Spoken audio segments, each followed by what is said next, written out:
Hello, this is Domenico with Easynomics, and this is part 3 of a series of videos where we are doing a deep dive in our evaluation of theory of the firm and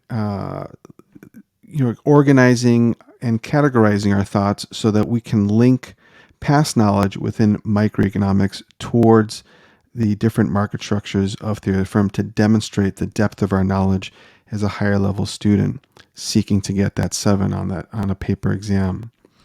So the second part of this series was focusing on the price elasticity of demand and its applications within perfect competition, within monopoly, within monopolistic competition. And the walkaway from that conversation was that within perfect competition and monopolistic competition, the demand curves are elastic. Perfectly elastic in the case of the firm for perfect competition, elastic in the case of monopolistic competition. And so that puts downward pressure on price due to the competitive element within that market structure. Firms are constantly trying to become the cheaper alternative, the cheaper substitute, or if you're the firm in perfect competition, trying to keep your prices in alignment with the global price because you're a price taker.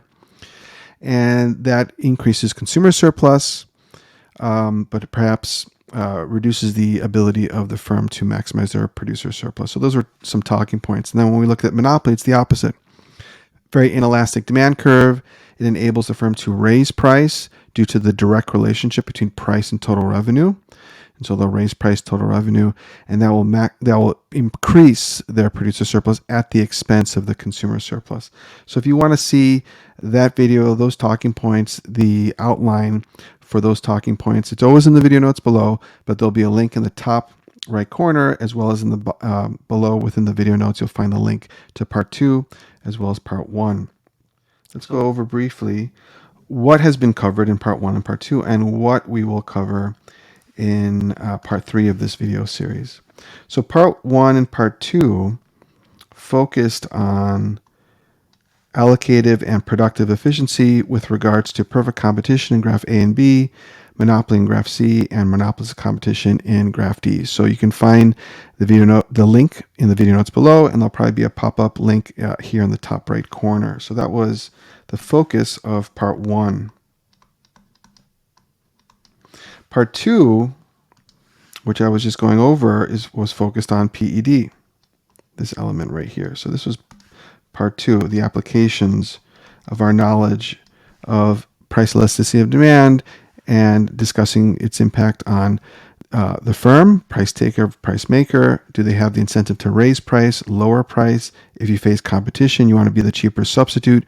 You lower price. There's an indirect relationship between price and total revenue. All of that was covered in part 2, so look for that link again in the video notes below. And so in this video, we're going to focus on the benefits to society of firms sustaining supernormal profit. So that's going to be a focus of part 3 here. So we're going to look at first the positive elements of, let's say, monopolies, oligopolies sustaining supernormal profit, and then linking that to positive production externalities, economies of scale models, and then we'll balance that in part 4 with looking at asymmetric information versus symmetric information. That will be covered in part 4, which will be another video. And then after that, we'll go into solutions to increase competition within market structures. So how can the government intervene to increase the level of competition within monopolies, oligopolies? And then we'll look at solutions from governments to protect firms from volatile global prices. So we'll look at the volatility of price for the firm within perfect competition and how governments can intervene with subsidies and price controls. And then last, we'll look at solutions to asymmetric information via government intervention. So that's going to be the scope of these series of videos. So again, we're going to look at part 3 in this video. So let's get into that. Okay, so here we are looking at the benefits of firms sustaining supernormal profit. So with perfect competition, firms are unable to sustain supernormal profit. They are price takers.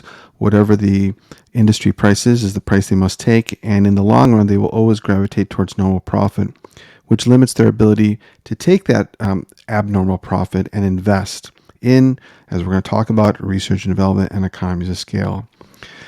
Monopolistic competition in class, students will talk about how some firms, or we'll talk as a class about how some firms that operate in monopolistic competition, even perfect competition, will eventually not gravitate, but will graduate towards moving up into becoming oligopolistic and maybe even monopolistic. And they're able to do that because they're wisely reinvesting their supernormal profit. So to a degree, some firms that begin in monopolistic competition and even in perfect competition, as they're able to reinvest their supernormal profit in achieving scale, using aggressive tactics against competitors, um, spending, trying to invest in research and development, can eventually build their market power and become more oligopolistic and monopolistic. So here we're going to focus more on monopolies and oligopolies and the benefits that they provide society in regards to the use of their sustained supernormal profit. So let's go through this outline, and this outline will be in the video notes below. You can copy and paste it as you open up the video notes, so it's all there and accessible to you. So let's go through this line by line. So perfect competition, as I mentioned, is unable to sustain supernormal profit for prolonged periods of time. However, firms more in monopoly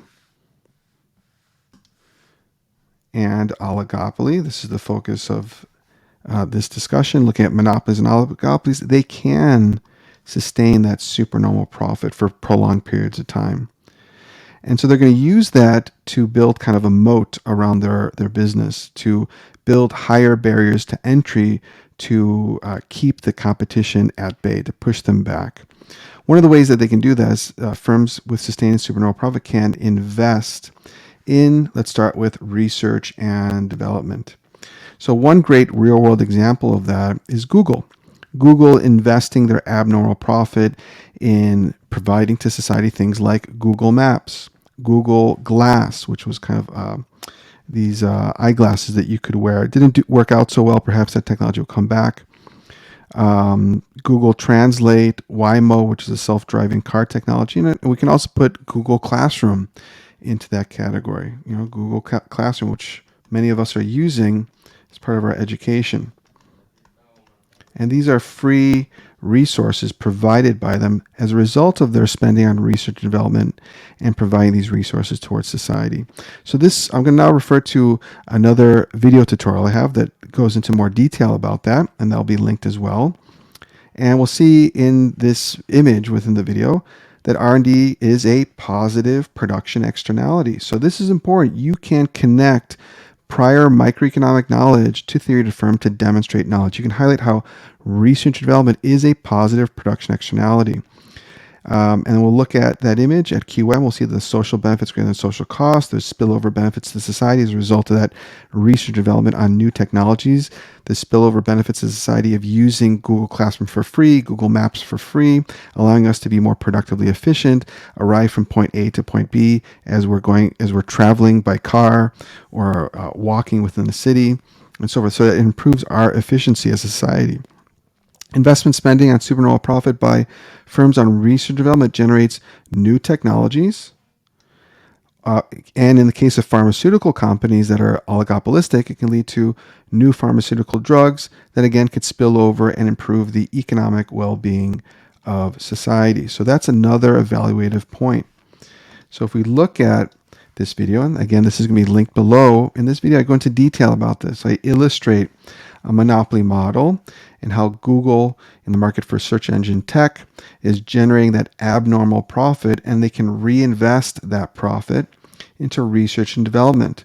Google Maps, Google Glass, Waymo, Google Classroom, and that is a positive production externality, where at QM, the marginal social benefits of that digital technology being offered practically for free. I mean, there is a cost there, but for free, being greater than the social cost, all of us accessing it using Google Classroom, it enhances our ability to organize, to provide video tutorials, to get assignments, and so forth. And in Google Maps, our ability to go from point A to point B efficiently, using Google to find competing businesses, looking at their Google ratings to decide which one is maybe perhaps more legitimate for us or valid for us. All of that is a spillover benefit. And so as Google spends money on that, they're shifting that supply curve from S1 to S2 to achieve lower prices and greater output towards society. So that is a great evaluative point that you can bring up in your evaluation of monopoly, the advantages of that. What else? So we can also have firms operating in monopolies and oligopolies investing their abnormal profit to achieve economies of scale. And that will also keep the barriers to entry high, keep the competition out. Amazon has done a great job of this, reinvesting that abnormal profit, building warehouses across countries, penetrating new markets in other countries, and building enough scale so that they are the cheaper alternative, maximizing consumer surplus for society. This will link again to another video that I'm going to show you an image to. And in that image, we'll see economies of scale model that we can draw on our test and illustrate along the long run average total cost that as the firm achieves economies of scale, the quantity increases while the costs decreases, which will improve consumer surplus. Okay, so let's look at that image over here. Again, there will be a link in the video notes to this video if you want to watch this in more detail. So although I'm using Tesla as an example here, where Tesla is operating at a loss and their costs on average are rising, Tesla was another example of them trying to achieve economies of scale. So I could have Amazon here in the market for e-commerce with their abnormal profit and their investment in achieving scale. And we're starting perhaps at C1, and over time the cost on average falling to C5, while output increases from Q1 to Q5 in this case. The lower costs leads to lower prices, more output, and we can increase the consumer's surplus as a result. However, it makes it more difficult for new firms to enter, because when new firms enter, they'll be operating at much higher costs and higher prices, and so that's going to reduce competition. So we'll get into those negative aspects in the next video. What else? Let's move on to a few other talking points. Okay, so also with economies of scale, we can talk about natural monopolies that have achieved economies of scale, where you just have a single firm that is the industry. Great examples of that are water and wastewater firms. In the city of Barcelona, where I'm teaching, Agbar is the firm that is doing that. You can also talk about electricity companies that have tremendous economies of scale. In Spain, we have Endesa, that is the dominant electricity company. And you can also talk about sanitation companies for a town or a city where they're managing our wastewater. And that is all an example of a positive production externality. So let's take a look at the image for that video.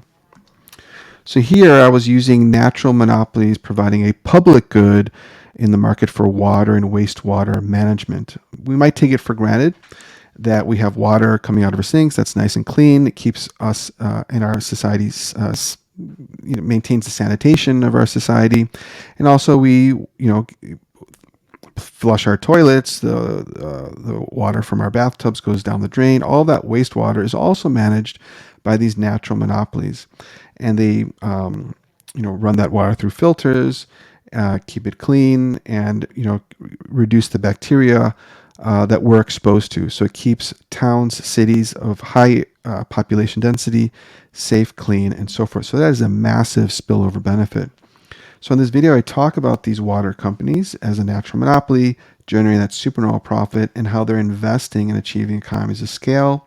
Here's a much simpler model that I can use on a test, point A and B. Point A with costs high at C1, output low at Q1. But the firm is slowly achieving a scale over time. More output at Q2, cost on average falling to C2, so it becomes lower priced and increased consumer surplus. And in this example of water management, wastewater management, again, we can use a positive production externality model to highlight that at QM, the social benefits or grand social costs of the provision of water management, wastewater management, society would like more. The natural monopoly is able to increase its scale and shift out its supply curve to achieve social optimum. Okay? And last, we can then talk about how firms also that are quite large, and for most firms, in monopolistic competition, monopoly, oligopoly, they are investing in their human capital by providing training, by providing professional development to their workers that increase their knowledge and job experience and skill sets. As firms pay for, some firms might be paying for their employees' master's degree, another investment in human capital. So these can all also be considered a positive production externality. We can include that model in our evaluation of monopoly, oligopoly, with a focus on the benefits to society of that market structure. In the next video, part 4, we'll balance the pros of monopolies and oligopolies with the negative aspects of monopolies and oligopolies abusing their power against society. And we can see, and there we'll see how we can link it to negative production externalities and also to asymmetric information, additional models that we can integrate into our evaluation. And that's it. Again, all of this outline will be in the video notes below. If you have any questions, you can comment those questions. And don't forget to subscribe and to like. Thank you so much.